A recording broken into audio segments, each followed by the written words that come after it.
Picture this: a vast, sun-baked desert stretching endlessly in every direction, where nothing grows but the occasional stubborn shrub. Now, close your eyes and listen. Can you hear it? The distant rush of water, the laughter of children playing along muddy banks, the creak of fishing boats bobbing on the current.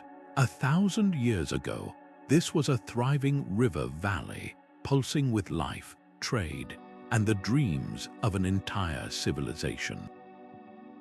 Today, it's a ghost, a silent witness to the power of water to build empires and the fragility of human ambition when that water vanishes without a trace.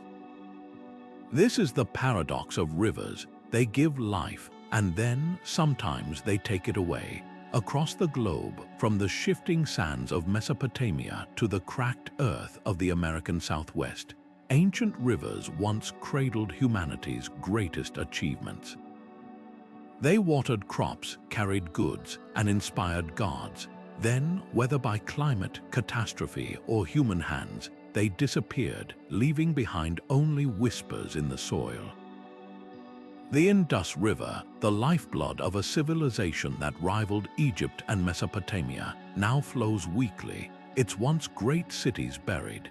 The Saraswati, revered in ancient Hindu texts, is now a phantom, its existence confirmed only by satellite imagery and the ruins it left behind. These rivers didn't just dry up, they took entire worlds with them. So what happened? How could something as fundamental as a river simply vanish? And what does that mean for us today? This isn't just a story about the past, it's a mirror held up to our own future. As modern rivers shrink and aquifers drain, we're forced to ask, are we repeating the same mistakes? In this video, we'll trace the rise and fall of civilizations built on waterways that no longer exist, uncovering the secrets hidden in their silt and stone. From the engineering marvels of ancient Nabateans, who coaxed water from the desert, to the tragic collapse of the Maya, whose reservoirs turned to dust, this is a journey through time, water, and memory. And by the end, you'll never look at a river the same way again. The Nile didn't just feed Egypt, it shaped its very identity. Every summer, like clockwork, the river would swell with monsoon rains from distant highlands, spilling over its banks and depositing thick, black silt across the floodplain. To the ancient Egyptians, this wasn't just water. It was the tears of the gods, a divine gift that turned barren earth into the most productive farmland in the ancient world.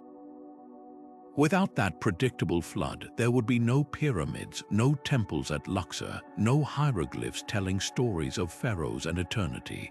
The Nile was their calendar, their highway, their lifeline. And yet, even this mighty river has shifted over time, its branches silting up, its delta creeping slowly into the Mediterranean. Half a world away, between the Tigris and Euphrates, another civilization rose from the mud. Mesopotamia's name says it all, the land between the rivers. Here, water wasn't just a resource, it was a challenge. Unlike the Nile's gentle floods, these rivers were unpredictable, violent, prone to drowning entire fields or abandoning them to drought. So the Sumerians became history's first engineers, digging canals so precise that their layouts still trace the land today. They invented the plow, the sailboat, even the very idea of cities, all because water demanded innovation. But when those canals clogged with salt from centuries of irrigation, when the rivers changed course or dried up, empires crumbled. The ruins of Ur and Babylon are monuments to a simple truth. Civilizations flourish when water flows and fade when it doesn't. Even in places where rivers seemed eternal, their disappearance rewrote history. Take the Khmer Empire, whose sprawling capital, Ankara, was fed by an intricate web of reservoirs and canals. For centuries, this system turned monsoon rains into a steady supply, supporting over 1 million people. But when a decades-long drought struck in the 1400s, the water vanished, and with it, the kingdom's power. Today, the jungle swallows anchors temples, their stones still whispering of a time when water was king. What's haunting is how familiar these stories feel. From the Hohokam canals of Arizona to the lost oases of the Sahara, every vanished river carries the same lesson. Water is never just water. It's a covenant between earth and humanity, one we break at our peril. And as modern megacities pump aquifers dry and rivers like the Colorado no longer reach the sea, we're left to wonder, whose ruins will the next civilization find? The Saraswati River wasn't just a waterway, it was a myth made real. In the Rig Veda, the oldest sacred text of Hinduism, it's described as Ambatame, Nadatame, Devitame, the best of mothers, the best of rivers, the best of goddesses. Flowing with 7 sisters, its waters were said to be sweeter than honey, its banks alive with poets and priests. But for centuries, scholars debated whether this celestial river ever existed outside of poetry. Then the earth began to speak. Satellite images revealed the ghostly outline of a massive paleochannel, a dried-up riverbed stretching from the Himalayas to the Arabian Sea, perfectly matching the Vedic descriptions. Beneath the dust of Rajasthan's Thar Desert, archaeologists found the ruins of Harappan cities Kalibangan, Banewali, Ganwariwala, once thriving ports now stranded miles from any water. The Saraswati was real, and its death was one of history's greatest vanishing acts. What killed a river so mighty it was worshipped as a deity? The answer lies in the slow dance of continents. Around 4,000 years ago, tectonic shifts began pinching the Saraswati's lifeline. The same collision of plates that thrust up the Himalayas also redirected its tributaries, starving the river of glacial meltwater. Then came the droughts. Climate records show a dramatic weakening of monsoons during this period, turning the Saraswati's floodplains into salt flats. Without warning, the river that had sustained one of the Bronze Age's most advanced civilizations became a chain of evaporating puddles. The Harappans didn't just lose a water source, they lost their highways, their trade networks, their entire way of life. Some fled east to the Ganges, others south to the Narmada, carrying with them fragments of their culture that would seed new kingdoms. The Saraswati's greatest legacy might be what it left behind in the people who mourned it, a memory so powerful it survived millennia in hymns and folklore. Even in its absence, the river shaped history. The Mahabharata, India's epic tale of war and exile, describes the Saraswati as a dying river, its waters retreating into the desert. Pilgrims still travel to places like Adi Badri, where a trickle of groundwater is said to be the last living thread of the goddess. Modern farmers along its ancient course sometimes strike black not oil, but something more precious. When their wells hit layers of waterlogged sand, they're tapping into the Saraswati's ghost, reservoirs filled thousands of years ago. Today, as India's aquifers drain and rivers like the Ganges choke on pollution, the story of the Saraswati feels less like archaeology and more like a warning. Civilizations don't end with earthquakes or invasions. Sometimes they just run out of water, and the earth closes over them like a forgotten chapter. The Gagahakra River doesn't roar anymore, it whispers. What looks like just another dusty trench cutting through India and Pakistan was once a titan, a sister to the legendary Saraswati, its waters thick with trade boats and its banks crowded with the granaries of the Indus Valley civilization. Today, you could walk its entire length without getting your feet wet, yet its ghost still shapes the land. Satellite images show something eerie. Modern villages, roads, even political borders follow the precise curves of its long-vanished channels, as if some invisible hand keeps drawing people back to where the water used to be.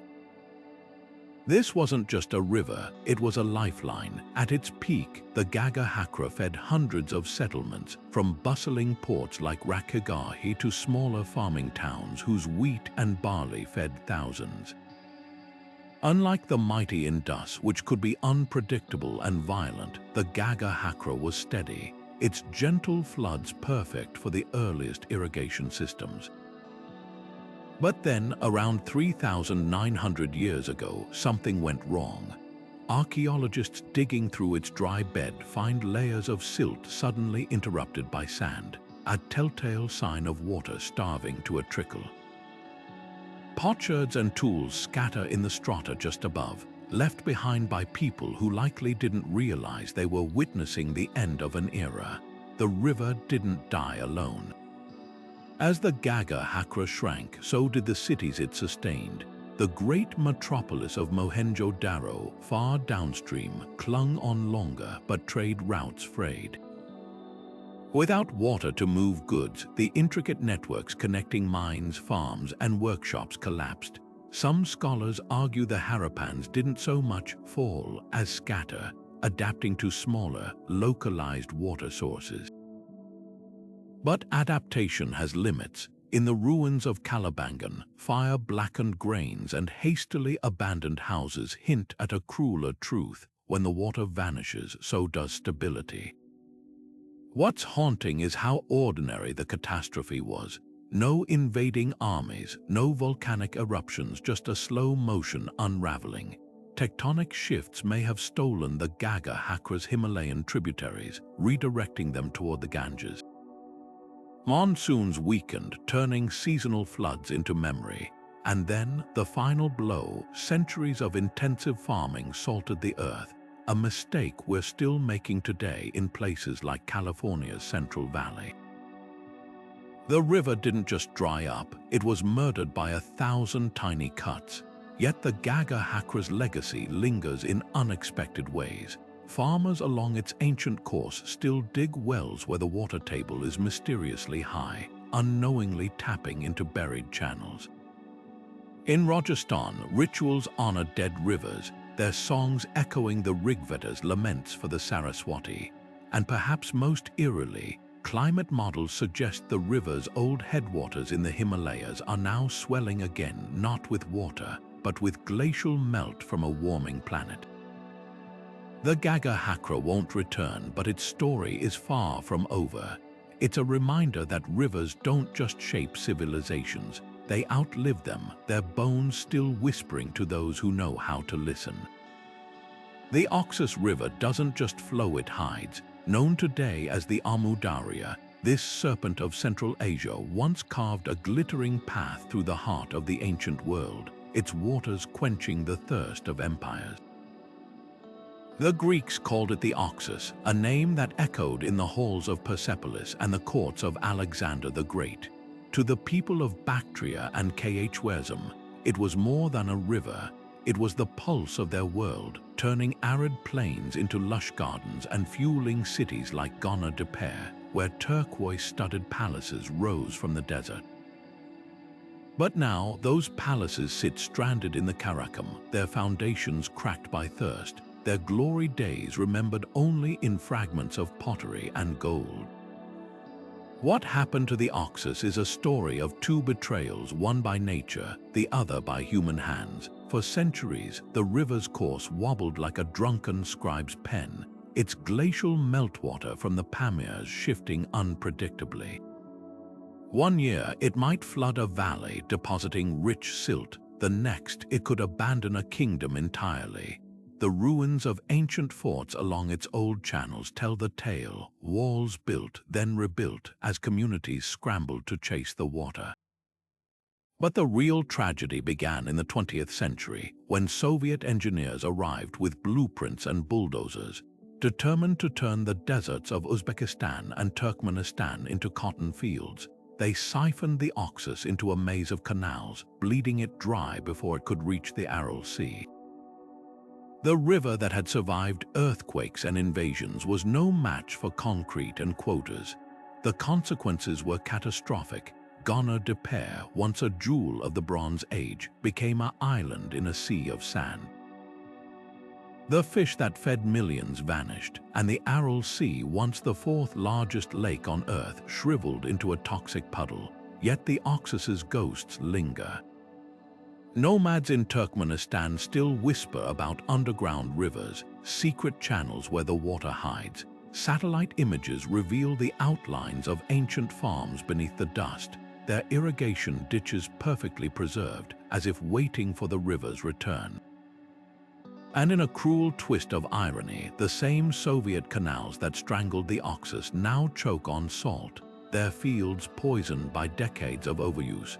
This isn't just history, it's a blueprint for our own future. From the Colorado River to the Nile, we're replaying the Oxus's story, bending waterways to our will until they break. But the lesson of Gagahra de Paix isn't that rivers die. It's that they change, and civilizations that can't adapt become footnotes. The Oxus still flows, just not where it used to.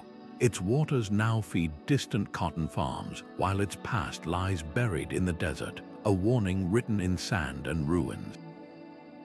The Tachlamakan Desert doesn't give up its secrets easily. Beneath its shifting dunes and blistering winds lie the bones of rivers that once turned this wasteland into a cradle of civilization. 2,000 years ago, the Taram Basin was a mosaic of oases, fed by glacial streams flowing down from the Tian Shan and Kunlun mountains. The Tachlamakan, a mysterious people with fair hair and Indo-European tongues, built wooden cities along these waterways, their libraries filled with Buddhist texts in a language no one speaks today. The Gagahras followed, crafting sprawling trading posts where silk and spices changed hands under the shade of poplar trees. Now, all that remains are mummies wrapped in felt, their features eerily preserved by the dry air, and the crumbling walls of cities with names like Nia and Lulan, places that thrived when rivers still reached them. What silenced these lifelines? The answer is written in layers of sand and ice. Core samples from nearby glaciers tell a story of retreating snowpacks, their meltwater no longer reaching the basin's rivers. Ancient pollen reveals how forests of tamarisk and reed gave way to scrub, then to nothing at all. But climate alone didn't doom the Taram Basin. Like so many vanished rivers, its waterways were over-loved to death. The Tachlamakan dug canals with wooden shovels. The Gagahras built reservoirs to water their fields. Each generation took a little more until the rivers simply stopped coming. The final blow came in the 20th century, when industrial-scale cotton farming drained what little water remained. Today, the Taram River, once the basin's backbone, often dies in the desert miles short of its ancient delta, its water diverted into pipes and ditches. The ghosts of these rivers still speak. In the ruins of Lulan, archaeologists found a government edict carved on wood, a desperate order to conserve water during a drought.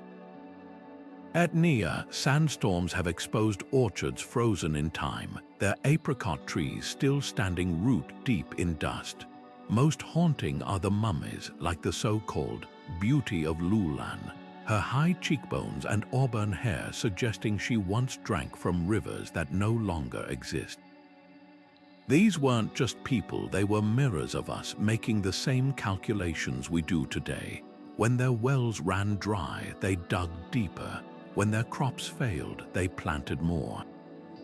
The difference is scale, not kind. Now, the Tachlamakan is swallowing history whole.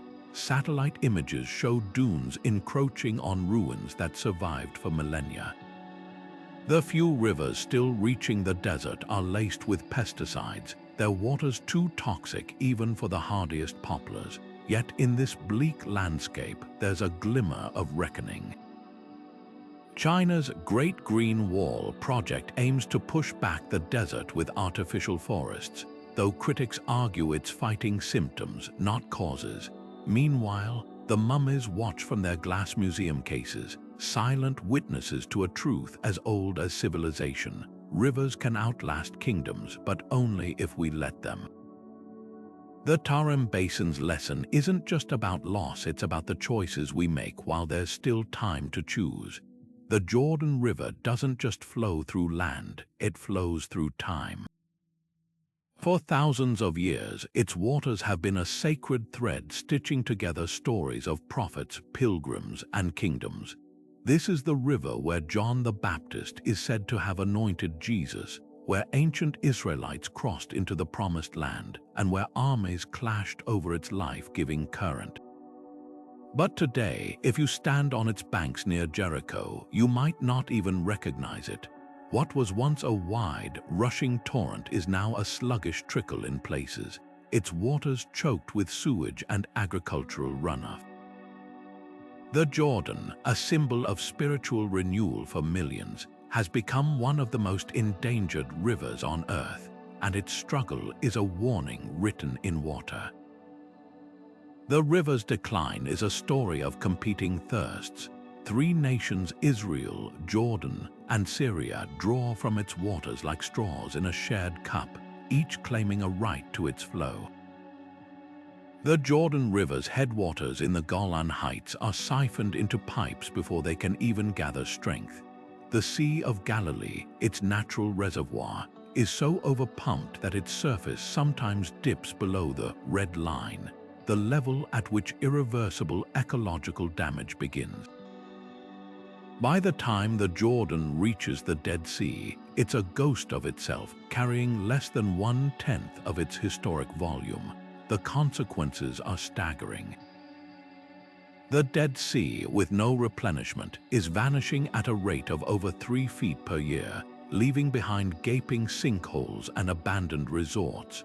The river's once lush wetlands, home to otters and ibises, have turned to cracked mudflats. But the crisis isn't just ecological, it's existential. For Palestinian farmers in the West Bank, restricted access to the Jordan's water means crops withering in the sun. For Jordanians, where per capita water availability is among the lowest in the world, the river's decline is a national emergency. Even the act of baptism, a ritual that demands immersion in the Jordan's holy waters, has become fraught. At traditional sites like Qasr al-Yahud, concrete channels now divert what little clean water remains, while pilgrims wade into sections so polluted that skin rashes are common. The river that once symbolized purity now mirrors humanity's fractured relationship with nature. Yet there's a cruel irony in the Jordan's plight. The very technologies that drained it, dams, pipelines, desalination plants, could also save it. Israel's success in recycling wastewater for agriculture proves scarcity can spark innovation.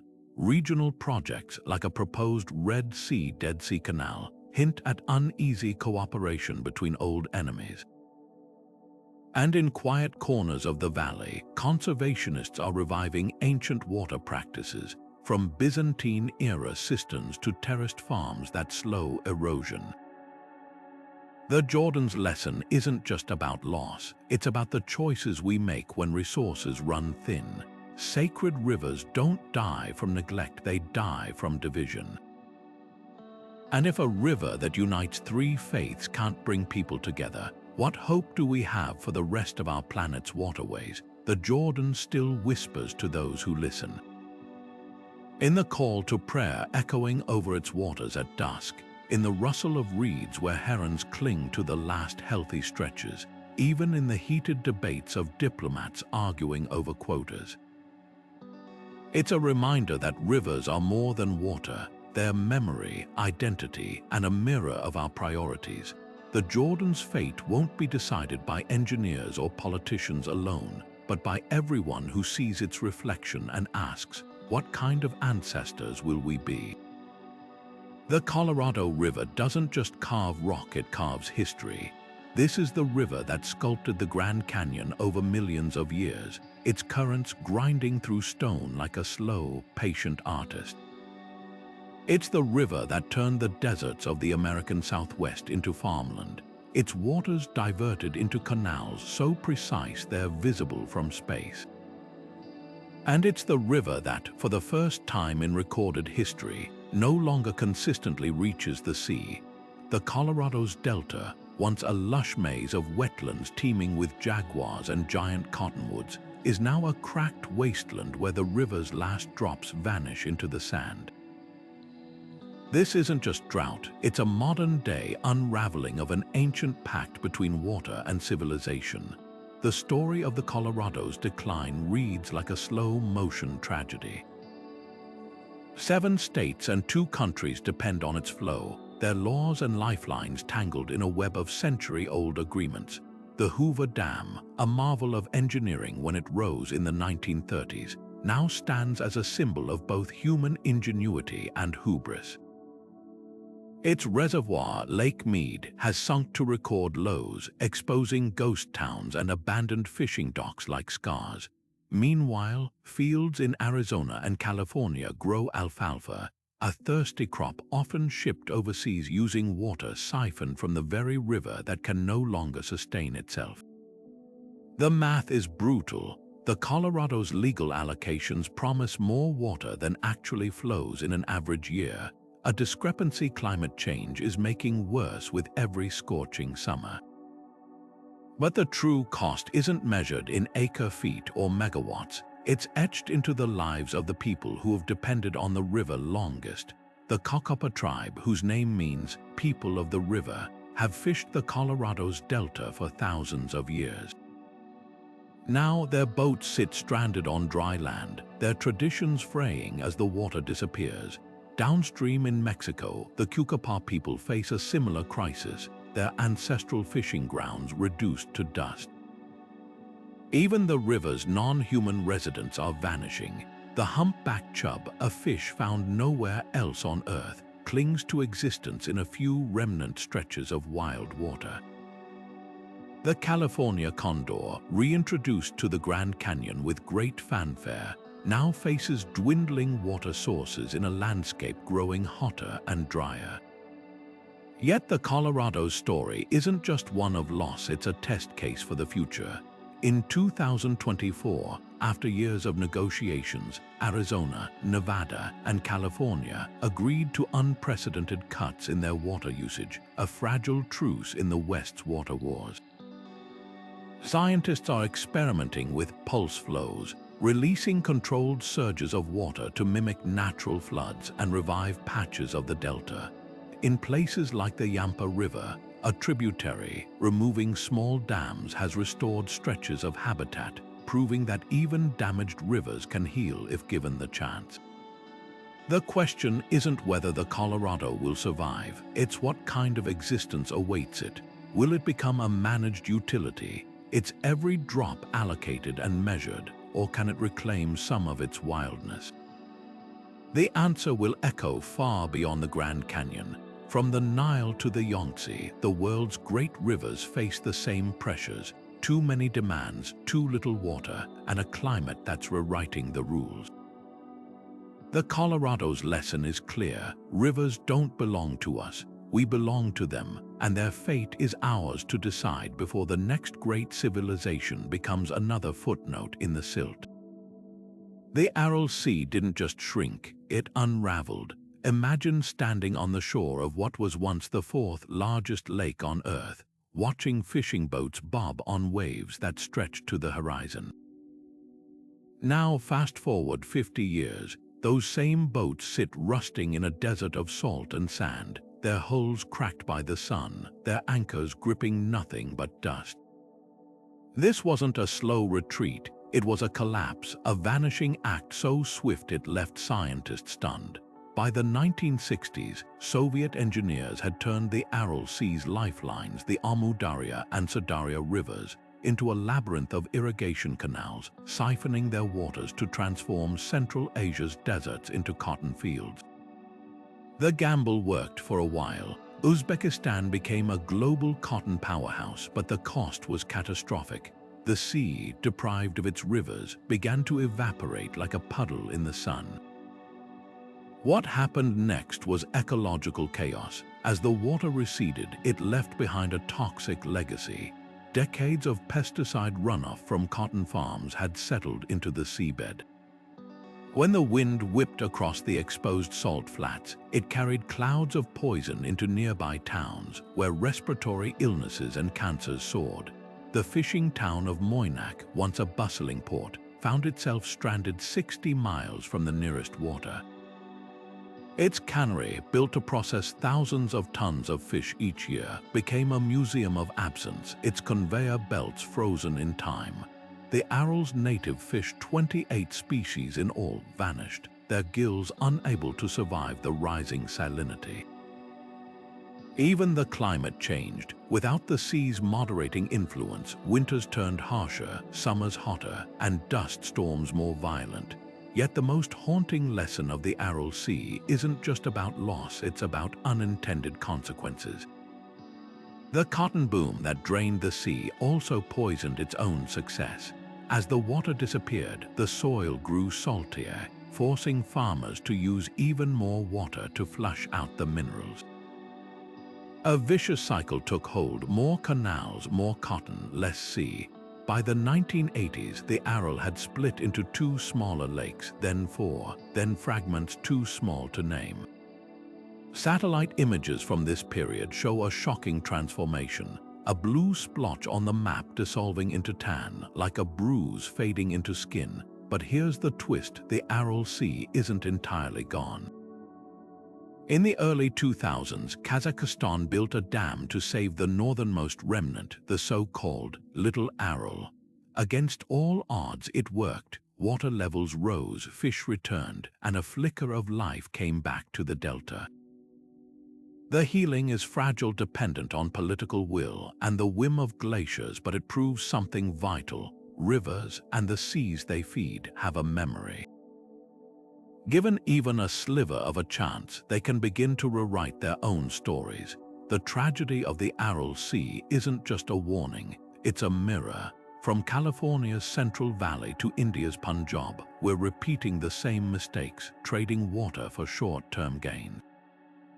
But the Aral's legacy also holds a sliver of hope. It shows that when we stop fighting rivers and start listening to them, even the most damaged landscapes can whisper the beginnings of a comeback. The question is whether we'll hear them in time. Climate change isn't just warming the planet, it's rewriting the map of our rivers. The Amazon, often called the lungs of the earth, now gasps for breath as historic droughts turn tributaries into isolated pools, stranding pink river dolphins and choking off the lifelines of indigenous communities. Meanwhile, the Mekong Delta, where 1 in every 5 grains of rice globally is grown, sinks under rising seas and saltwater intrusion, its fertile fields crumbling like sandcastles at high tide. These aren't isolated disasters, they're chapters in a pattern older than civilization itself. The difference: this time, we're not just victims of the changing climate, we're the architects. Take the Indus River, a thread that has stitched together cultures for millennia. Today, its glaciers, the source of nearly half its flow, are retreating at alarming speeds. By mid-century, scientists predict these ice fields could shrink by half, leaving downstream farms and cities scrambling. But here's the cruel irony: while melting glaciers may temporarily swell the river, the long-term outlook is a parched future. It's a scenario the ancient Harappans would recognize all too well. Their cities thrived when the Saraswati's glacial-fed waters flowed. They collapsed when those waters vanished. Now, history's echo grows louder. Pakistan, which relies on the Indus for 90% of its agriculture, faces the same existential calculus: how to share a shrinking river among 40 million people. The Mekong tells a different but equally urgent story. Dams built for hydroelectric power have starved its delta of nutrient-rich silt, while rising seas push saltwater into rice paddies, poisoning the soil. Farmers who once harvested 3 crops a year now watch their fields turn to cracked wasteland. Yet the most unsettling parallel isn't environmental, it's political. Like the Khmer Empire's rulers who failed to adapt their water management as monsoons shifted, modern governments cling to short-term fixes. Cambodia's Tonle Sap Lake, the Mekong's beating heart, has seen fish catches plummet by half in just 2 decades. The lesson is clear: when rivers change, civilizations must change faster. What makes this moment unique isn't just the scale of the crisis, it's our awareness of it. Satellites track every shrinking glacier, sensors monitor river levels in real time. We have tools the Maya and the Khmer never dreamed of, yet we're repeating their mistakes with grim precision. In the American Southwest, the Colorado River's reservoirs sit at record lows, but alfalfa farms guzzle water to feed cattle in distant countries. In Africa, the Niger River, a vital artery for over 100 million people, faces pollution and sand mining that would make the Harappans shudder. The common thread, a refusal to see rivers as living systems, not just resources to exploit, but there are flickers of hope. In Brazil, indigenous groups are restoring stretches of the Xingu River by reviving traditional farming practices that work with the land, not against it. Along the Rhine, engineers are tearing down outdated dams to let fish migrate and sediments flow. These aren't just technical fixes, they're cultural revolutions, a recognition that rivers have rights as vital as our own. The choice before us isn't just about saving waterways, it's about what kind of ancestors we want to be. Will future civilizations dig through our ruins and wonder why we saw the crisis coming and still refused to act? The rivers are speaking. The question is whether we'll listen before their voices fade into silence. The ground beneath our feet is never as solid as it seems. While rivers shape the land over centuries, tectonic forces can rewrite their destinies in the blink of a geological eye. Take the Saraswati, a river so mighty it birthed a civilization, only to be strangled by the slow-motion collision of continents. When the Indian plate crashed into Eurasia millions of years ago, the Himalayas didn't just rise, they became a continental bully, shoving rivers aside like unwanted guests. Tributaries that once fed the Saraswati were hijacked, redirected toward the Ganges by the relentless push of rock against rock. What seemed like betrayal was just geology in motion, proof that even the grandest rivers are pawns in Earth's endless game of chess. But the Saraswati isn't alone. Across the planet, silent tremors and sudden ruptures have redrawn the world's waterways without permission. In 1812, a massive earthquake along the Mississippi River near New Madrid, Missouri, was so violent it temporarily reversed the river's flow. Sandbars erupted from the depths, lakes drained in minutes, and entire stretches of the riverbed lifted like a rug being shaken. For weeks, boats traveling the Mississippi found themselves staring at dry land where deep water should have been. Similar stories echo along the Yellow River in China, where quakes have triggered catastrophic course changes at least 26 times in recorded history. One 16th century shift killed nearly 1 million people overnight as the river abandoned its channel and carved a new path to the sea through farmland and villages. The most unsettling part, these changes aren't relics of the past.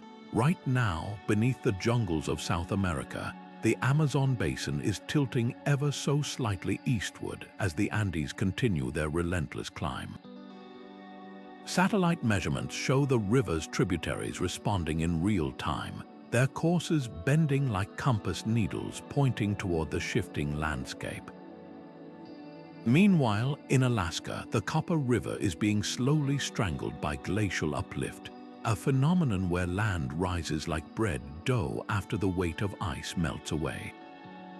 What locals once knew as dependable fishing grounds are now gravel bars, the water forced into narrower and narrower channels. These tectonic thefts leave behind more than dry riverbeds, they rewrite human history.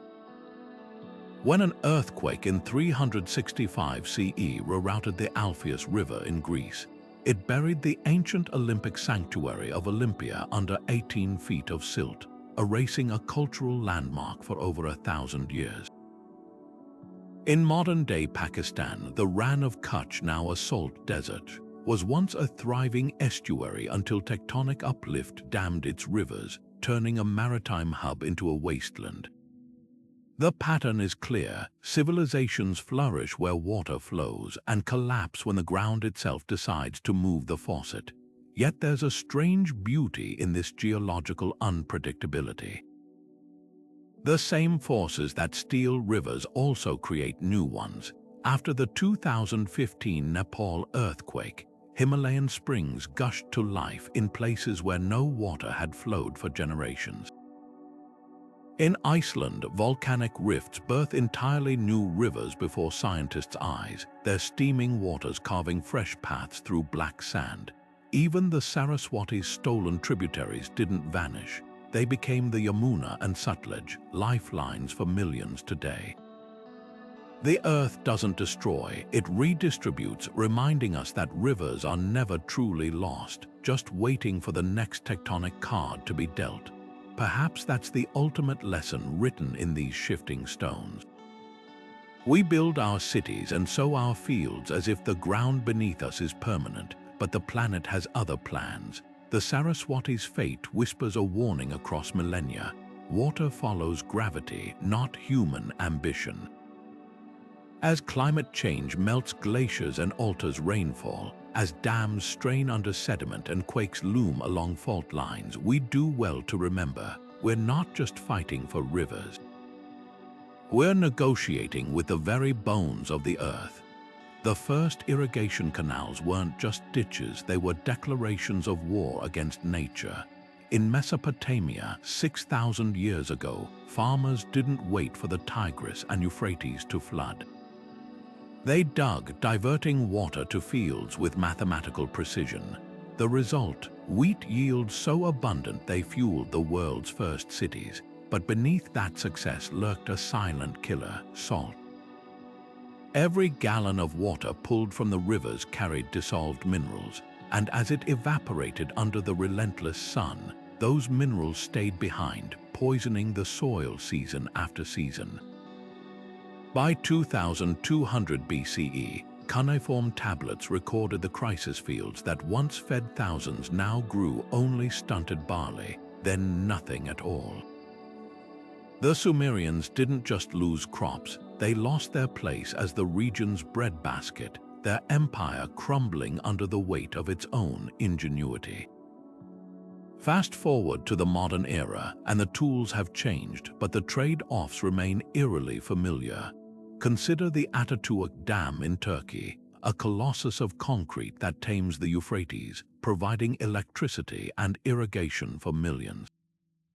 Yet downstream in Syria and Iraq, farmers watch their fields wither as the river's flow dwindles. Ancient marshlands home to the Madden people for 5,000 years have shrunk to a fraction of their size, taking with them a way of life that predates the pyramids. Dams don't just hold back water, they hold back time, freezing rivers in a moment that serves some while starving others. The bitter irony is that these projects often unravel their own promises. The Aswan High Dam, completed in 1970, was hailed as Egypt's salvation, ending the Nile's unpredictable floods and powering industrialization. But without the annual deluge to replenish nutrients, farmers now rely on synthetic fertilizers. The river's sediment, once swept to the delta, now piles up behind the dam, starving the Mediterranean coast of material that once resisted erosion. The result, Alexandria's shoreline retreats by meters each year, as if the sea itself is demanding repayment for humanity's interference. Even more haunting are the ghosts of drowned landscapes. When China's Three Gorges Dam flooded the Yangtze Valley, it submerged 13 cities, 1,400 villages, and countless cultural sites alongside the memories of those who called them home. Archaeologists scrambled to document what they could. But how do you weigh the loss of 1,000 ancestral shrines against megawatts of electricity? The answer depends on who you ask. For a factory owner in Shanghai, the dam is progress. For a displaced farmer now living in a concrete high-rise, it's a tombstone for a world that no longer exists. Yet there's a twist to this story. Sometimes ancient engineering holds solutions modern tech overlooks. In Peru's deserts, researchers are rediscovering the Nazca people's Puquio's spiral stone tunnels that funnel groundwater without pumps or power. In Rajasthan, stepwells built 1,000 years ago still collect monsoon rains more efficiently than any reservoir. These weren't just feats of engineering. They were conversations with the landscape, designs that worked with nature's rhythms rather than against them. The lesson isn't that we should stop shaping rivers, it's that we must shape them wisely. From the salt-scarred fields of Suma to the cracked mud of the Colorado Delta, history screams the same warning: water always wins in the end. The question is whether we'll build monuments to our hubris or systems that honor the river's right to change, to breathe, to outlive us all. After all, the Euphrates still remembers the names of empires it buried. Who's to say ours won't be next? The Maya didn't just cut down trees, they unwittingly unraveled their own lifelines.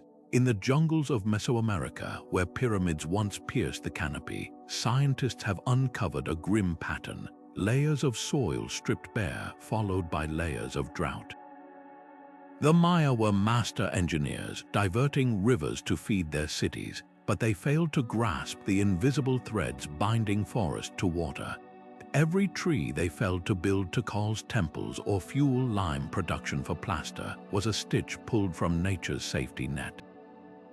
Without roots to anchor the soil, rains washed fertile earth into rivers, clogging reservoirs with silt. Without leaves to shade the ground, moisture evaporated faster than clouds could replenish it. What began as progress ended in thirst, a civilization choking on its own success. Modern satellite images reveal the ghostly footprint of this ancient mistake. Where the Maya once cleared land, the ground still struggles to hold water. But the haunting part, we're replaying their tragedy in fast forward. In the Amazon, cattle ranching and soy farms have stripped nearly 20% of the rainforest, disrupting the flying rivers, atmospheric moisture streams that water continents. In Indonesia, palm oil plantations have turned peat swamps into tinderboxes, their dried-out soils releasing carbon instead of storing it. The Mekong Delta, home to 17 million people, loses football fields of land daily to erosion, its mangrove shields sacrificed to shrimp farms. The equation is simple: fewer trees mean fewer rains, and fewer rains mean rivers that vanish mid-course, leaving barges stranded and rice paddies cracked under the sun. Yet forests don't just prevent disaster, they engineer abundance. Take the Congo Basin, where towering hardwoods act as colossal water pumps. Their roots draw groundwater up through trunks, releasing it as vapor through leaves, seeding clouds that travel hundreds of miles. When this system falters, as it did in 19th century Australia during the Federation drought, entire river networks can collapse like dominoes. Even ancient Rome learned this lesson too late. After stripping Italy's oak forests for shipbuilding, the Tiber became unpredictable, flooding one year and drying the next. Emperor Hadrian responded with reforestation edicts, a rare ancient case of course correction. Today's crises carry eerie echoes. In Madagascar, slash and burn farming has turned emerald hills into red deserts, its rivers bleeding topsoil into the Indian Ocean. In California, logging has amplified the boom-bust cycle of droughts and floods, with watersheds losing their ability to store water like a broken sponge. But there's hope in places like Costa Rica, where reforestation programs have revived dried-up springs, proving rivers remember how to flow when given the chance. The Maya story isn't just a warning, it's a blueprint. Every sapling planted today is a treaty with tomorrow's rivers, a promise that this time we'll let the trees keep watch over the water. The Yellow River doesn't just carry water, it carries the land itself. Every year, it hauls over 1 billion tons of silt downstream, enough to fill a line of dump trucks stretching from New York to Tokyo and back. This isn't just dirt, it's the river's own slow suicide. As sediment piles up, the riverbed rises, forcing waters to climb higher until they breach their banks in catastrophic floods. Chinese historians call it China's sorrow, and for good reason. Over the past 4,000 years, the Yellow River has shifted course at least 26 times, each change rewriting maps and burying kingdoms under layers of mud. Take the Great Flood of 1841. After centuries of deforestation upstream, the river's silt load grew unbearable. When summer rains swelled its waters, the Yellow River didn't just overflow, it abandoned its channel entirely, carving a new path 300 miles north. Overnight, towns became islands, farms turned to swamps, and the Grand Canal, China's vital trade artery, was left high and dry. The death toll, estimates range from 500,000 to 7 million, making it one of history's deadliest environmental disasters. But the river wasn't done. In 1938, Chinese forces deliberately dynamited its levees to stop invading Japanese troops, unleashing a flood that killed another 500,000 civilians. The Yellow River doesn't just change course, it wields its sediment like a weapon. Yet the real tragedy isn't the river's violence, it's the cycle of hope and ruin that follows.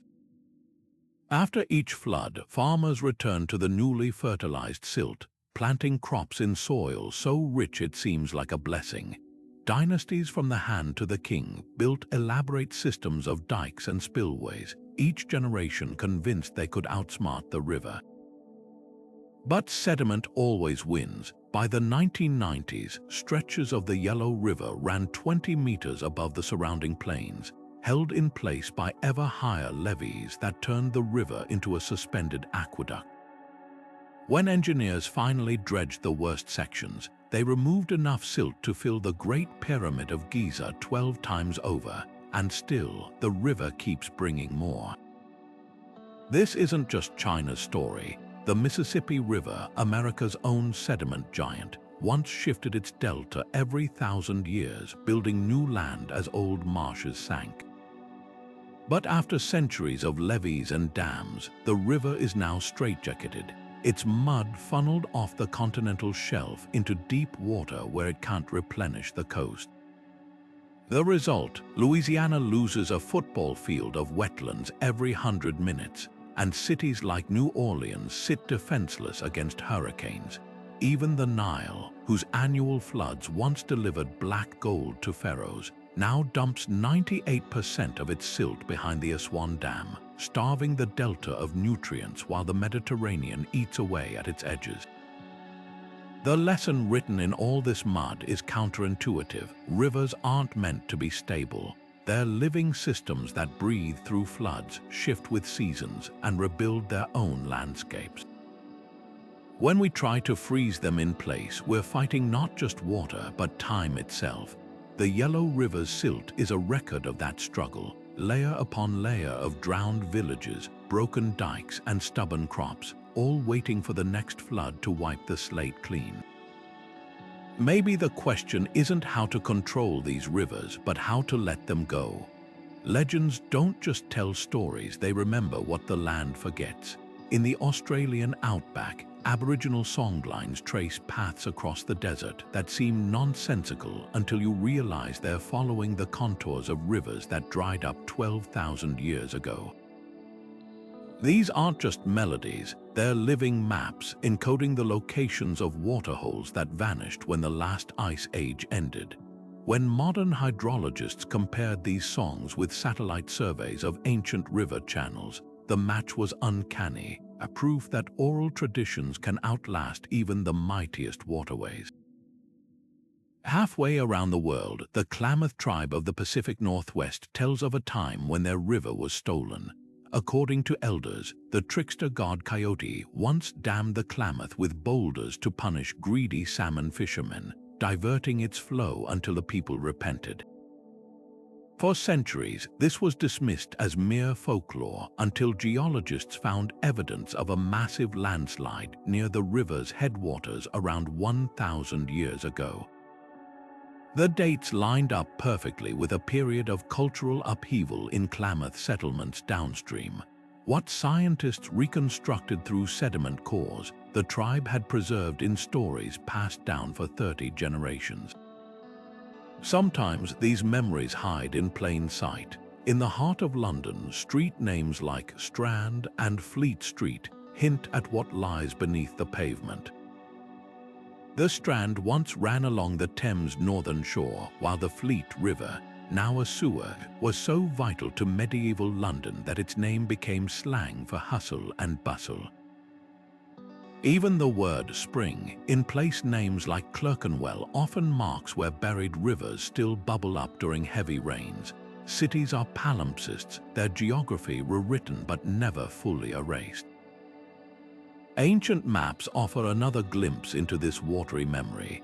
A 12th century parchment from Kashmir depicts the Saraswati River flowing strong, centuries after geologists believe it vanished. Catalan Atlas of 1375 shows West African rivers that match now dry paleochannels, their courses confirmed by modern radar scans.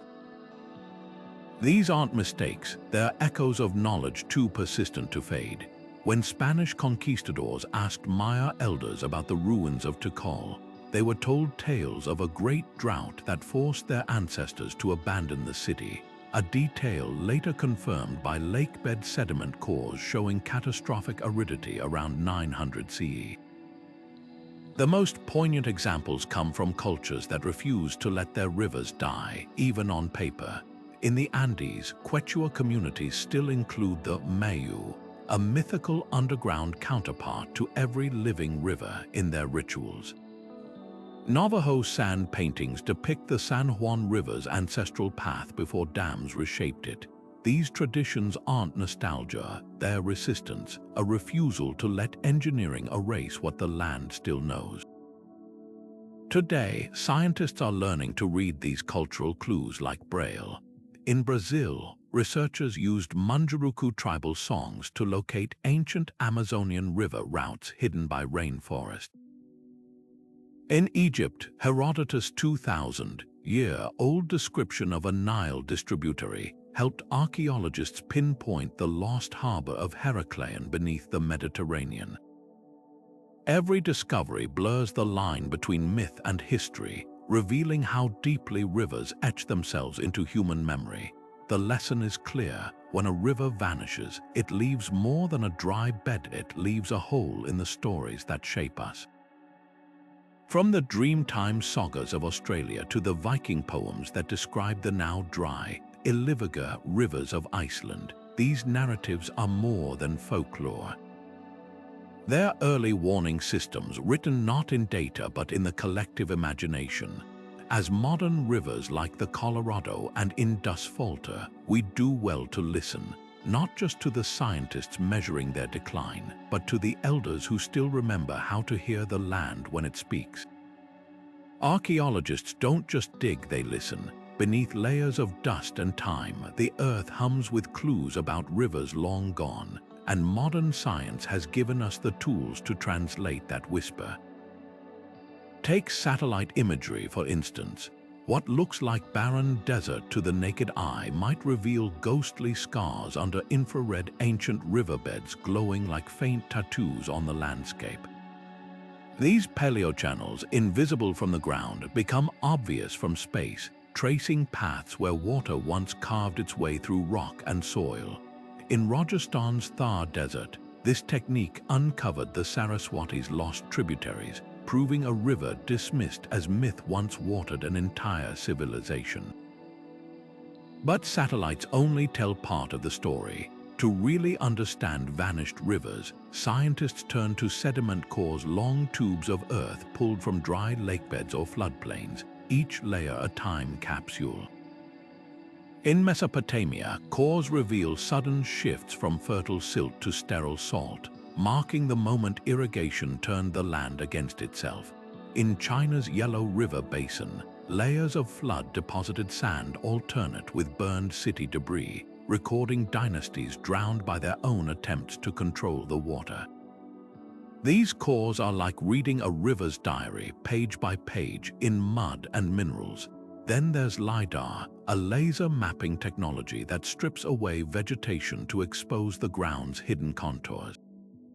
In Central America, it revealed vast networks of Mayan canals and reservoirs, invisible beneath jungle canopies. In Cambodia, it mapped Angkor's hydraulic empire, showing how engineers diverted monsoon rains to feed 1 million people.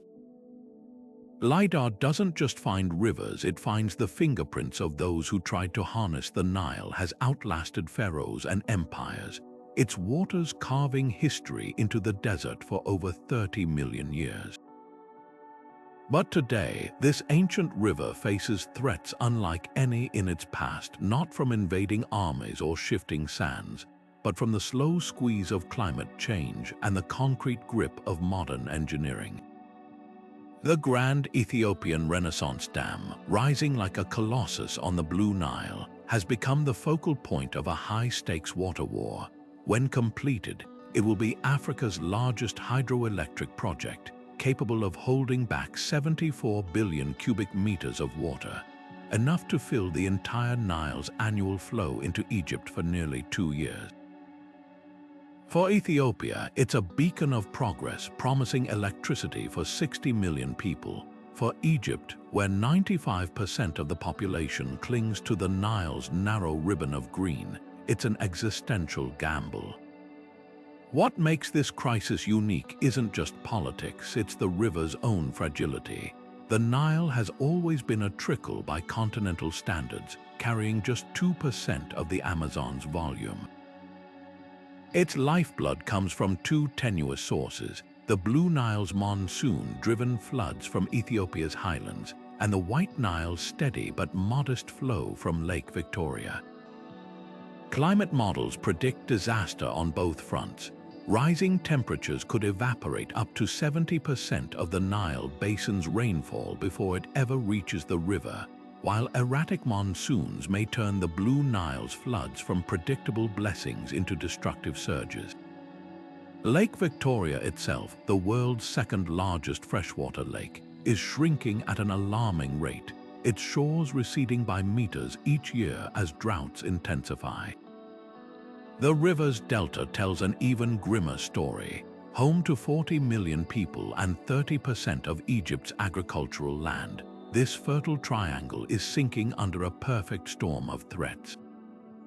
Without the Nile's annual sediment, now trapped behind the Aswan Dam, the land is starved of replenishment. Saltwater creeps further inland each year, poisoning rice paddies and orange groves. Rising seas could drown a third of the delta by 2100, displacing millions in a region already buckling under population pressure. Farmers near Alexandria now watch helplessly as their fields turn to brackish marsh, the same soil that fed Rome's granaries 2,000 years ago, yielding nothing but reeds. Yet the Nile's greatest threat might be human stubbornness. Ancient Egyptian texts speak of the Nilometer, a device used to measure flood levels and adjust tax rates accordingly, an early recognition of the river's fickle nature. Today's leaders, however, cling to 20th century water-sharing treaties written when populations were half their current size, and the word drought had a different meaning. Ethiopia, Sudan, and Egypt have spent a decade in fruitless negotiations, each refusing to acknowledge a simple truth: there isn't enough water to fulfill everyone's dreams. But history offers glimmers of hope. 5,000 years ago, when the Nile's floods failed, Egyptians didn't just pray, they adapted. Archaeologists have uncovered networks of ancient canals and shaduf irrigation systems that stretched every drop of water further. In the 19th century, when a decades-long drought parched the river, farmers turned to drought-resistant crops like barley and sesame. These lessons flexibility, cooperation, respect for the river's limits are the Nile's real legacy. The question isn't whether the Nile will vanish like the Saraswati or the Gagahakra. It's whether we'll let it become a relic of our own making, a river that outlived the pharaohs only to fall to the pride of those who thought they could outsmart it. The Nile has survived worse. The real test is whether we can. The Amazon doesn't just flow, it breathes. Every day, its trees exhale 20 billion tons of water vapor into the sky, creating flying rivers that carry rain across continents. This self-sustaining pump has thrived for millions of years, but now humanity is snipping its vital cords. In the past half-century, nearly 20% of the rainforest has been cleared, an area the size of France, leaving behind cattle ranches and soy fields where towering hardwoods once stood. The consequences are already visible. Dry seasons lengthen, wildfires rage, and tributaries that once ran black with tannins now trickle through cracked mud. Scientists warn that losing just 5% more could push the Amazon past a tipping point, transforming the world's largest rainforest into a savanna and strangling the rivers that depend on its endless cycle of evaporation and rain. The Amazon's decline isn't just an ecological tragedy, it's a hydrological betrayal. Unlike most rivers which rely on mountain snowmelt or distant rains, the Amazon creates its own weather. Moisture from the Atlantic is sucked inland by the forest, recycled through leaves and roots, and spat back out as new storms. Break that loop, and the system collapses like a house of cards. In 2015, Sao Paulo, a city of 12 million, got a terrifying preview of this future. As deforestation spiked in the surrounding Amazon basin, the city's reservoirs dropped to 10% capacity, forcing water rationing and riots in the streets. The rainforest's flying rivers had been severed, and the taps ran dry. What makes this crisis unique is its global reach. The Amazon's rains water crops in Argentina's pampas, fill reservoirs in Chile's Atacama Desert, and even influence weather patterns as far away as Texas. Lose the Amazon, and you don't just lose a river, you destabilize rainfall patterns that feed 500 million people. Indigenous tribes like the Yanomami, who have safeguarded these forests for millennia, describe it as the sky falling. Their elders tell of rivers that now disappear months earlier than they did in their youth, of fish species vanishing as water temperatures rise, of once navigable channels now choked with fallen trees. These aren't anecdotes, they're data points in a planetary emergency. Yet the Amazon's fate isn't sealed. In Brazil's Xingu River Basin, indigenous communities are proving that degraded land can heal.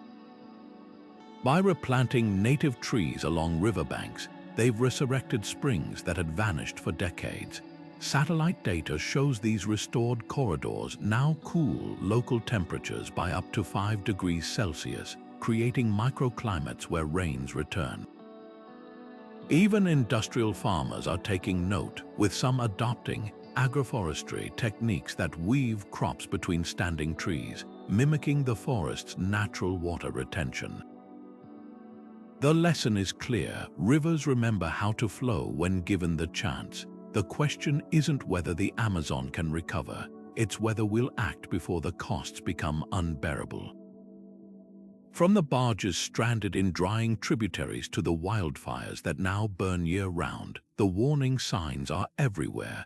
The Amazon didn't just build a river, it built a climate. And if we silence its breath, we'll choke on the silence.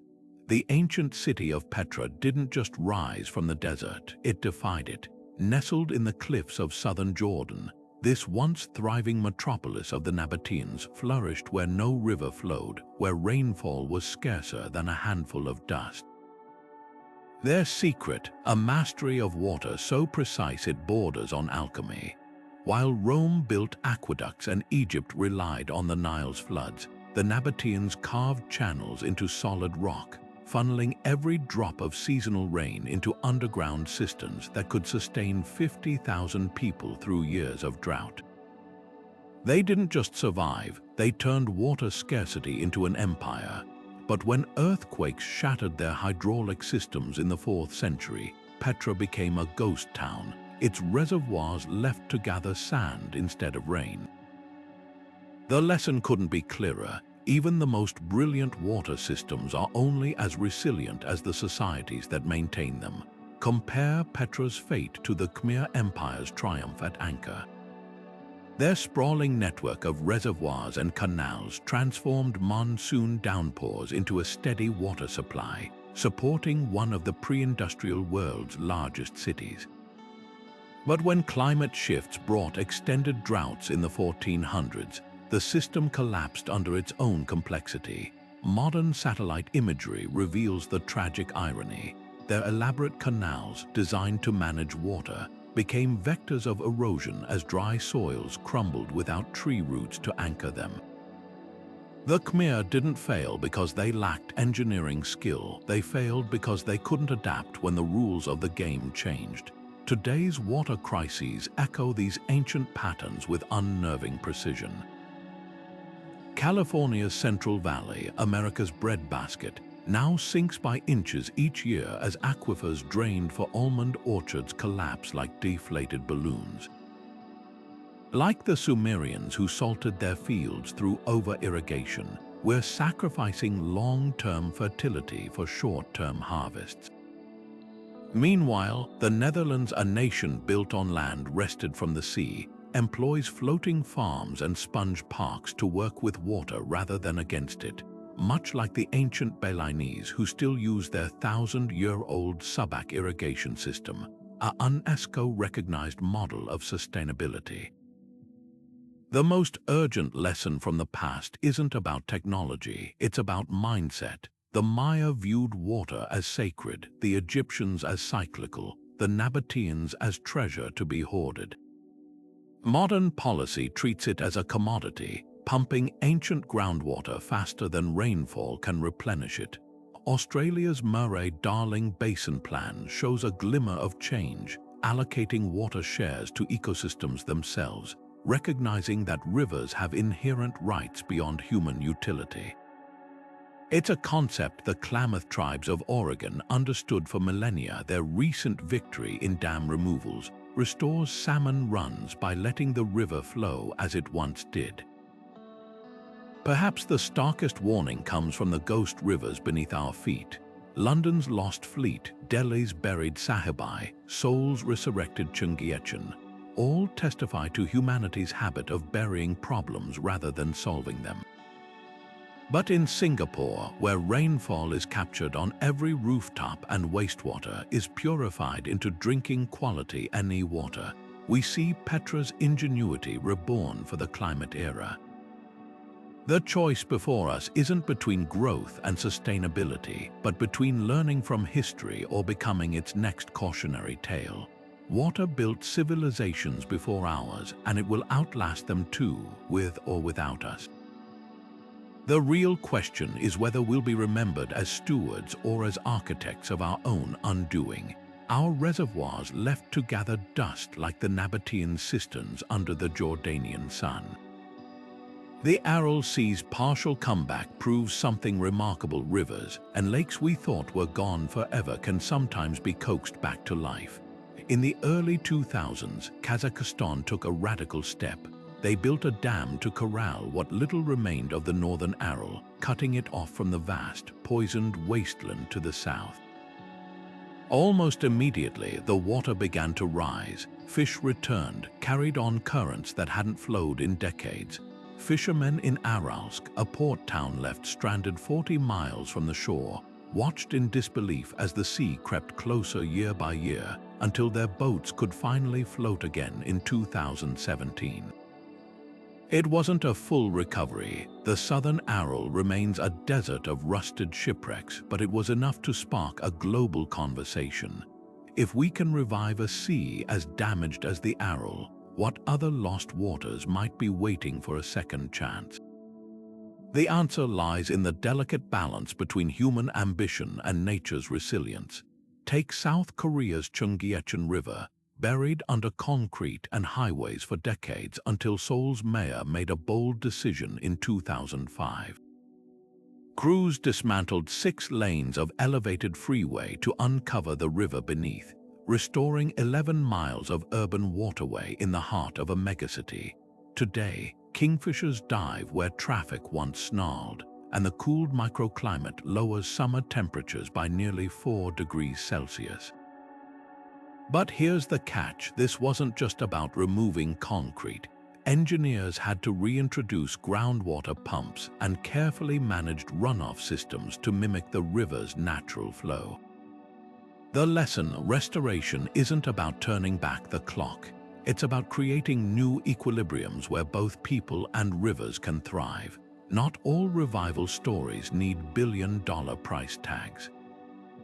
In Rajasthan, India, where the ancient Arvari River had vanished under overgrazed fields, villagers took matters into their own hands in the 1990s. Using traditional techniques like building small earthen dams and planting drought-resistant trees, they coaxed the river back to life within 5 years. The key was patience, letting water seep slowly into the ground rather than rushing it away in canals. Now, the Arvari supports 30 villages, its banks lush with crops even as neighboring regions parch.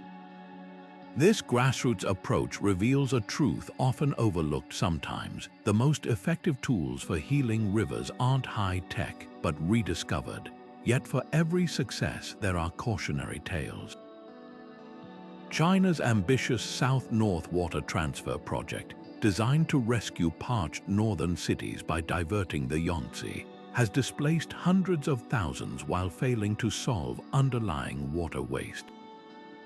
California's attempts to revive the San Joaquin River, once drained to a trickle by agriculture, have been hamstrung by legal battles over water rights. These struggles highlight the hardest part of river restoration. It's not engineering but politics. Water doesn't follow human borders, and neither can the solutions. The Aral Sea's partial recovery worked because Kazakhstan acted unilaterally on its half of the basin. But most lost rivers span multiple nations, each with competing needs. The most promising experiments today recognize this complexity. Along the Danube, 15 countries now coordinate to let floodplains breathe again, understanding that a river healthy in Austria benefits fishermen in Romania. In the American Midwest, farmers are paid to plant buffer strips along the Mississippi's tributaries, reducing fertilizer runoff that once choked the Gulf of Mexico. These projects suggest a new paradigm, one where restoring rivers isn't about returning to some mythical past, but about creating systems resilient enough for an uncertain future. After all, the rivers we've lost weren't just water, they were relationships between land and sky, between people and place, and relationships given enough care can always begin anew.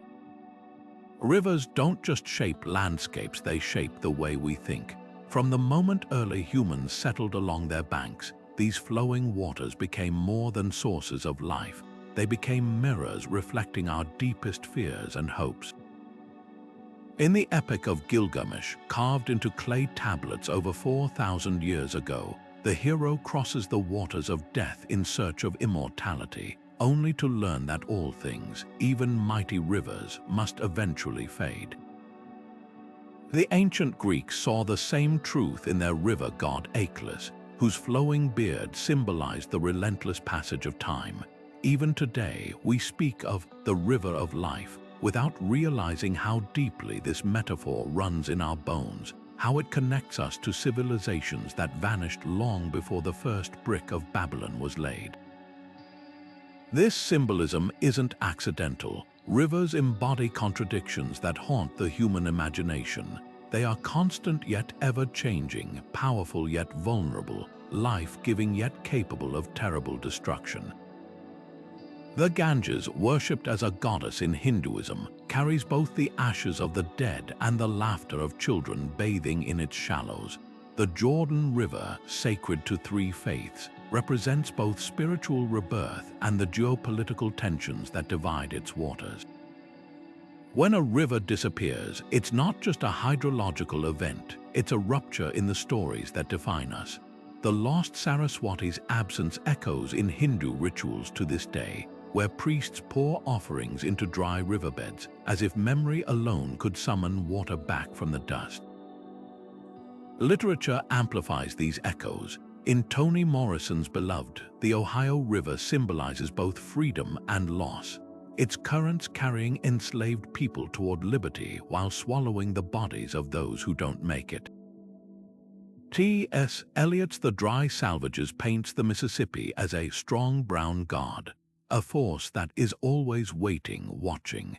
When such rivers vanish from maps, the loss resonates beyond ecology. It becomes a metaphor for erasure, for the way history washes away the marginalized. The ghost rivers buried beneath modern cities, London's Fleet, Delhi's Sahib, aren't just engineering casualties. They're forgotten chapters in urban identity, their whispers lingering in street names and flood warnings. Religious texts take this further, framing rivers as tests of faith. In the Bible, the Israelites crossed the Jordan to reach the Promised Land, but only after its waters miraculously part. In Buddhist teachings, the Ganges flow symbolizes the endless cycle of samsara, while crossing it represents enlightenment. When such rivers dry up, it's not just a practical crisis, it's a spiritual uncoupling. Pilgrims to India's Triveni Sangam, where the Ganges, Yamuna, and mythical Saraswati meet, now find the confluence diminished, its sacred waters choked with plastic. The ritual continues, but the awe falters a reminder that divinity, too, depends on the fragile physics of rainfall and snowmelt. Perhaps this is why vanished rivers haunt us so profoundly. They force us to confront the illusion of permanence. The Tigris and Euphrates still flow, but their waters are dammed and divided, their ancient unity shattered. The Colorado River no longer sings the song that carved the Grand Canyon. Its delta is a cemetery of empty channels. These losses echo the Maya's fear of Sietulaj, the end of water, a catastrophe so unthinkable they depicted it in their art centuries before it arrived. Today, as climate models predict more rivers reaching their peak water and then declining, we're left with a chilling question. What happens to a culture when its central metaphors dry up? Yet there's resilience in this symbolism too. In Navajo tradition, rivers are living beings with rights, a concept now echoed by legal movements granting personhood to waterways like New Zealand's Wanganui. Aboriginal Australians sing country back to life, their songlines tracing rivers that vanished millennia ago. These traditions suggest a radical idea. Perhaps rivers never truly die as long as we remember them. The stories we tell about water, whether in hymns, novels, or bedtime tales, are themselves a kind of current carrying meaning downstream through generations. The Saraswati may no longer flow on earth, but it surges on in the pages of the Rigveda, its waters as real to believers now as they were 4,000 years ago. In the end, the fate of rivers and the fate of human meaning are tangled as tightly as roots in a riverbank. When we lose a waterway, we don't just lose a resource, we lose a mirror that showed us who we are. The anxiety we feel watching the Nile's decline or the Amazon's fracture isn't just about thirst.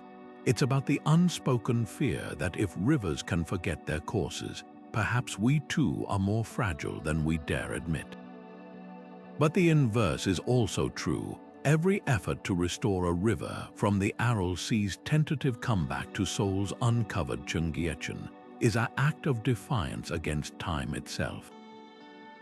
It's a promise that some currents, even when interrupted, can begin again. beneath the bustling streets of modern London, a secret river still flows, though you'd never know it by looking. The Fleet, once a wide waterway deep enough for ships, now trickles through a sewer, its name surviving only in street signs and pub monikers. This isn't unique to London.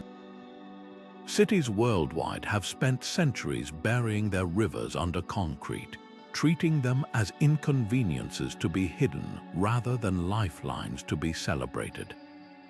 In Seoul, the Cheonggyecheon stream vanished beneath highways and markets until an ambitious urban renewal project resurrected it in 2005, turning a forgotten waterway into a ribbon of green winding through skyscrapers.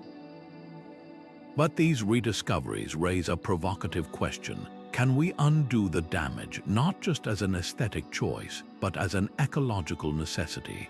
The reasons for burying rivers were often practical. As 19th century cities industrialized, waterways became open sewers, choked with waste from factories and slaughterhouses. Cholera outbreaks traced to contaminated rivers made them synonymous with disease. The solution seemed obvious: pave them over. Paris did it with the Beaver, Vienna with the Wien, and Boston with the Miller's River, each entombed in tunnels to make way for progress. But sealing rivers away came with unintended consequences. Without natural drainage, urban floods grew catastrophic. London's buried rivers now swell during heavy rains, backing up sewers and spewing untreated waste into the Thames. Heat islands intensify as concrete replaces water's cooling effect. Cities didn't just lose scenic waterways, they dismantled natural infrastructure that had regulated climate and managed water for millennia. Seoul's Cheonggyecheon revival offers a blueprint for change. By dismantling a congested elevated highway and uncovering 5 miles of buried stream, engineers didn't just create a park. They lowered the city's average temperature by 3 degrees Celsius, reduced air pollution by over 30%, and spurred a 15% boost in biodiversity. The project's success lies in its hybrid approach. Modern pumps recirculate water to maintain flow, while permeable pavements and rain gardens mimic natural absorption. It's a reminder that urban rivers don't need to be fully wild to function ecologically, they just need space to breathe. Yet challenges remain.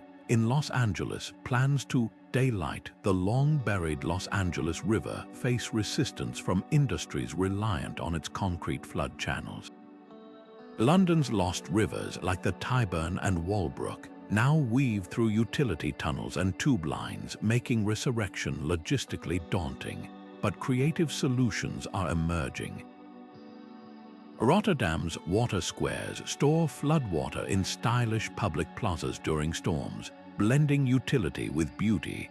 Tokyo's Kanda River, once entombed, now peeks through glass panels in sidewalks, offering glimpses of flowing water beneath shoppers' feet. These compromises acknowledge a truth: cities can't erase their hydraulic past, but they can rewrite their relationship with it. The most compelling argument for unearthing urban rivers isn't nostalgia, it's resilience. As climate change brings heavier rains and hotter summers, buried waterways become ticking time bombs. London's Victorian sewers, designed for a smaller city with milder weather, now overflow weekly. Meanwhile, cities that have restored rivers gain natural sponges to absorb floods and combat heat. The economic case is equally strong. Properties along Seoul's Cheonggyecheon saw values rise by up to 50%. But perhaps the deepest value is psychological. In an era of climate anxiety, seeing water flow openly through cities reminds us that nature isn't just something out there. It's the foundation we've always built upon, sometimes literally. Urban rivers are more than water, they're memory. When Londoners walk Fleet Street or Parisians stroll along the vanished Beaver's path, they tread on hidden geographies that shaped their city's growth. Daylighting these waterways isn't about rewinding the clock. It's about acknowledging that the same forces that carved valleys through rock also carved identities into neighborhoods. The choice isn't between progress and preservation, but between repeating the mistakes of the past or learning from them. After all, a city that forgets its rivers risks forgetting itself. Rivers have long served as nature's cartographers, etching borders onto maps with the authority of flowing water. The Rio Grande, dividing the United States and Mexico, isn't just a boundary, it's a lifeline for millions, a legal entity, and a political flashpoint.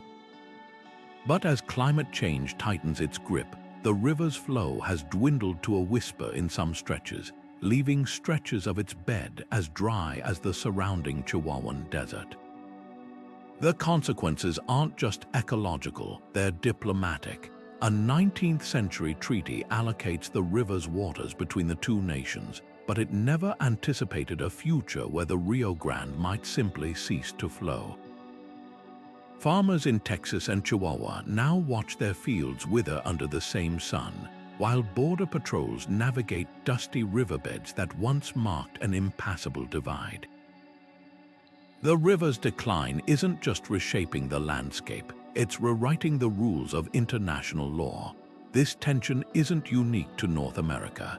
Along the Nile, Ethiopia's Renaissance Dam has sparked threats of war from downstream Egypt, where officials declare water access a matter of national survival.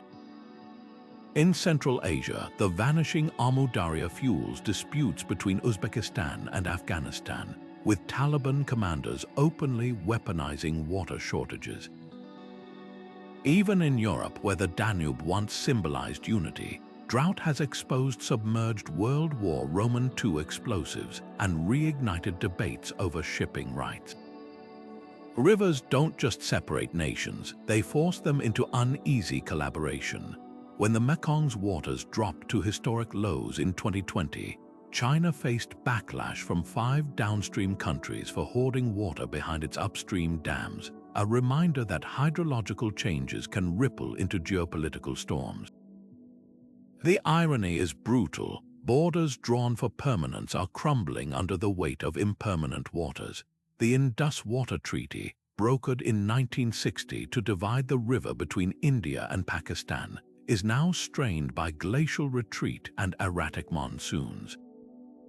Satellite images show Pakistan's rice belts turning brown as Indian hydropower projects upstream alter flow patterns. Yet the treaty's rigid allocations lack mechanisms for climate adaptation, leaving both nations trapped in a zero-sum game neither can afford to lose. Similarly, the Senegal River's decline has amplified tensions between Mauritania and Senegal, where nomadic herders clash with farmers over dwindling pastures, proving that when rivers shrink, so does the margin for error in human relations. But there's a darker pattern beneath these conflicts. Historically, rivers have been tools of control as much as natural boundaries.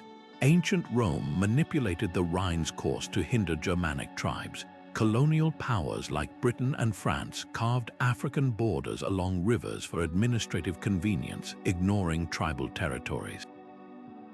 Today's water wars aren't just about scarcity, they're about power imbalances frozen in geography. When Bolivia lost access to the Pacific Ocean after the 19th century War of the Pacific, it clung to the Paraguay River as a symbolic outlet, sparking a bloody conflict with Paraguay in the 1930s over the supposedly navigable waters. Rivers, it turns out, are as much about aspiration as they are about hydrology.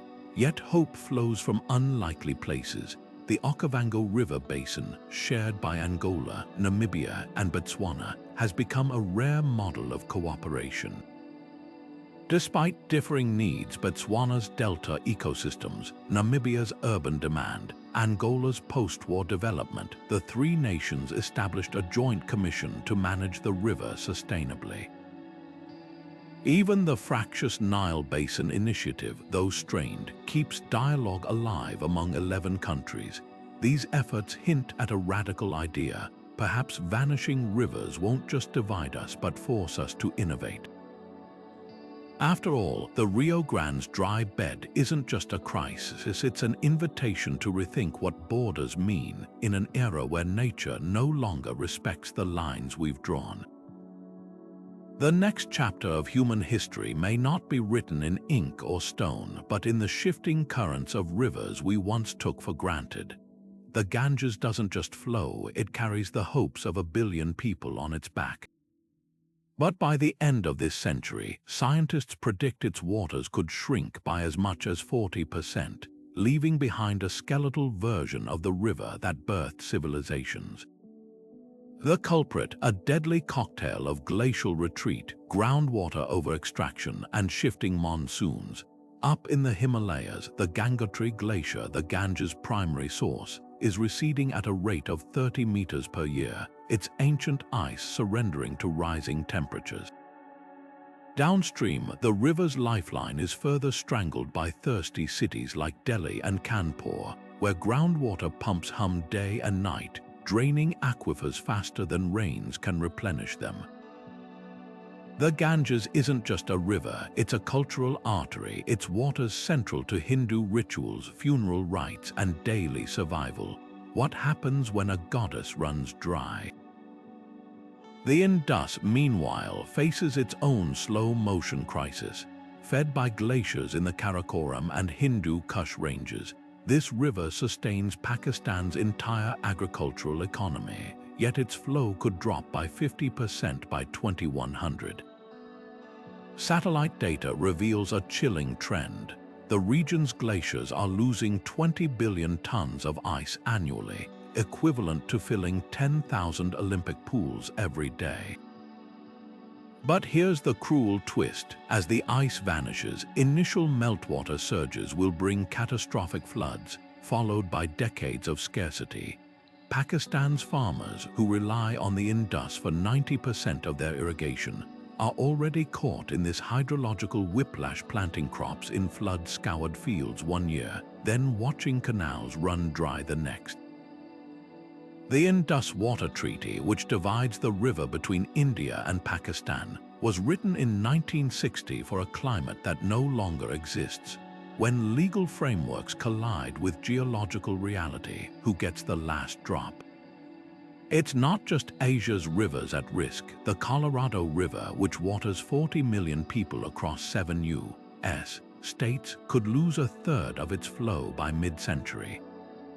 The Murray-Darling Basin, Australia's food bowl, has seen fish killed so massive they blacken the water with carcasses during droughts. Even Europe's mighty Danube now runs alarmingly low, its barge traffic halted by shallows that appear decades ahead of schedule. These projections aren't hypothetical, they're based on current depletion rates and climate models that grow grimmer with each update. The real question isn't whether rivers will vanish, but how societies will fracture under the strain. Adaptation will demand more than engineering, it'll require rewriting social contracts. In India's Punjab, where rice paddies guzzle groundwater, farmers are being paid to switch to millet, a crop that uses 60% less water. Israel's drip irrigation systems, born of necessity in the Negev desert, now recycle 90% of wastewater for agriculture, but technology alone can't solve the crisis. Legal systems built on outdated water rights, like California's first in time, first in right doctrine, incentivize waste in times of scarcity. Indigenous practices, from the Zuni people's rainwater harvesting to Bali's Subak cooperative irrigation, offer blueprints for resilience, but only if policymakers listen. The most unsettling projections involve human migration. When the Ganges shrinks, where will Kolkata's 10 million residents turn for drinking water? When the Indus falters, will Pakistan's farmers become climate refugees? History offers grim precedents. The Dust Bowl exodus of the 1930s, Syria's farm failures that fueled urban unrest before civil war.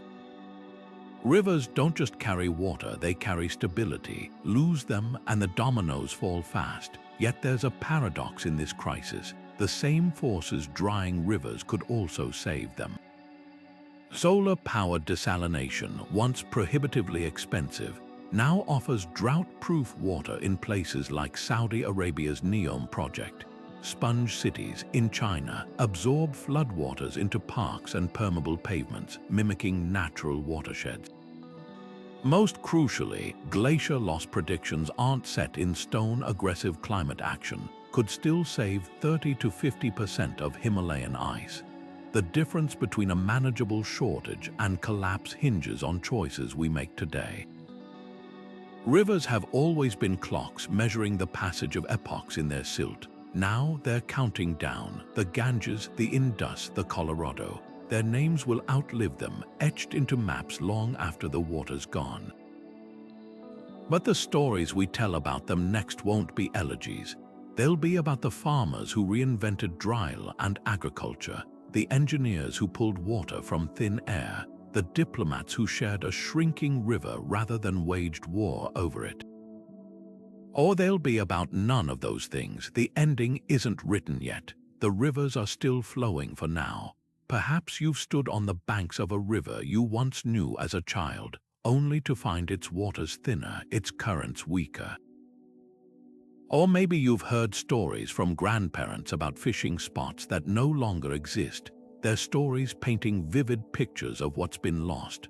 Rivers aren't just lines on a map, they're threads woven into the fabric of our lives, carrying memories as surely as they carry water. When they vanish, they take pieces of our personal histories with them. Think about the creek behind your childhood home. Did it shrink over the years, its once rushing waters now barely a trickle?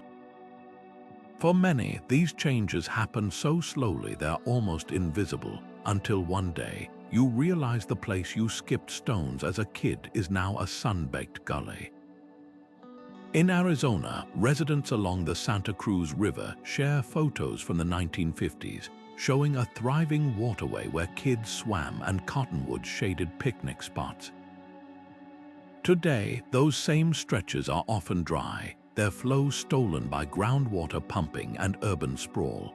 The loss isn't just ecological, it's the erasure of shared gathering places, of first kisses by moonlight, of afternoons spent teaching grandchildren to cast a fishing line. For indigenous communities, the stakes are even higher. The Columbia River's decline isn't just an environmental crisis for the Nez Perce and Yakama nations. It's the unraveling of a relationship that stretches back millennia. Ceremonies tied to salmon runs lose meaning when the fish no longer come. Elders speak of rivers as ancestors, their waters holding the same sacred weight as human breath. When the Klamath River's dams finally came down in 2023, tribal members wept as they watched the water reclaim its ancient path, a homecoming for both the river and the people who'd never stopped remembering it. Even urban rivers leave ghosts. New Yorkers might stroll past brass plaques marking where the Minetta Brook once flowed beneath Greenwich Village, its waters now trapped in pipes beneath NYU's campus. In Melbourne, signs along the Yarra River explain how Indigenous Wurundjeri people once harvested eels in seasons now disrupted by dams. These small markers are more than trivia. They're invitations to imagine the city as it was, to see the layers of history buried beneath concrete. Here's where this becomes more than nostalgia. When we share these stories, your local stream that dried up, your family's tales of floods that reshaped the land, we're doing more than reminiscing. We're building a living archive of change, one that mirrors the grand narratives of lost civilizations but hits closer to home. The Indus Valley's demise might feel distant, but watching your own town's river retreat makes history visceral.